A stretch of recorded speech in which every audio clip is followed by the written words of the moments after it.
to be seen is Ford and LG are building the biggest EV battery cell factory in Europe.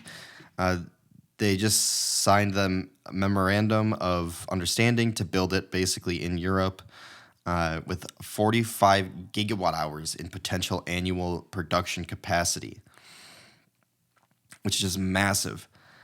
And Ford, as of right now, is planning to be a fully electric brand in Europe by 2035, which is stupid aggressive. And good luck to them. Good luck to anybody doing that.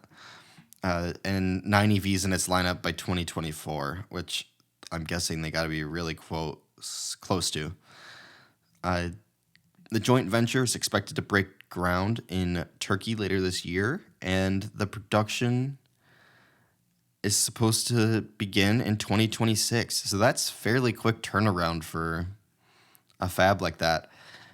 And yeah, I mean, Ford's just trying to go full electric over there, which is interesting because this is a conversation I've had a lot recently, is with electric vehicles, especially in places where it's cold.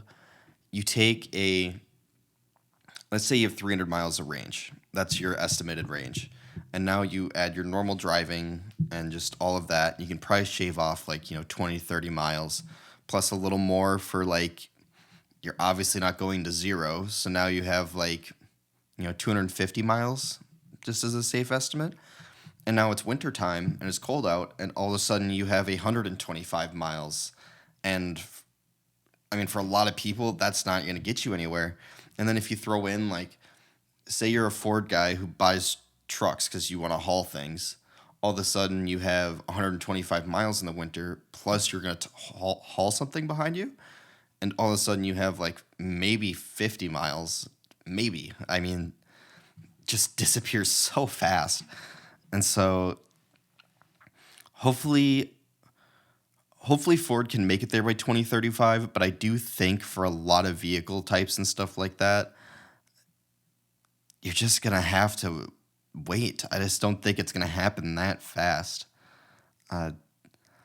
For this, the discussion questions are kind of scuffed. There's not a lot of discussion questions. It's just kind of cool to see they're doing that, and we don't know much information on it right now. But it's critical infrastructure for building and reaching this goal by 2035. The only discussion question that ChatGPT wrote here that I actually want to read is, how could the availability of these battery cells affect the affordability of electric cars and their adoption rate in Europe? And it obviously helps, but it's the materials themselves that are super expensive, and the fact that China owns most of the lithium mines, and all those materials are just, they're hard to get. You have to ship them everywhere. There's not many. Everybody's trying to switch to using these at once. I mean, every device you have pretty much has one of these lithium-ion batteries in it. And I mean, that's just, that's a rough one. And that's going to be hard to do, like I've been saying.